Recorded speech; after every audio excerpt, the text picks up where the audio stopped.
Dumating na pala yung pasabay ko mga kapanay. Galing tong Pinas, nagpasabay ako, tapos ayan, dumating na siya. Tignan nyo, amoy na amoy mga kapanay, amoy na amoy ang tuyo. Buksan natin. Pakita ko sa inyo kung ano yung mga pinasabay ko sa kanya.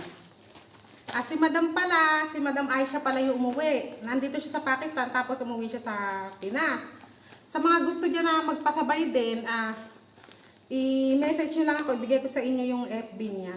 Baka itong October kasi katapusan ay umuwi daw ulit siya sa Pinas. Kaya yung mga nanonood dyan na may kakilala sa Pakistan na gustong magpadala ng item sa Pinas, ay i-message nyo ako. Tapos yung mga nasa Pinas naman na gustong magpadala ng item sa Pakistan, ay i-message nyo ako. Ibibigay ko sa inyo yung FB niya para kontakin nyo siya.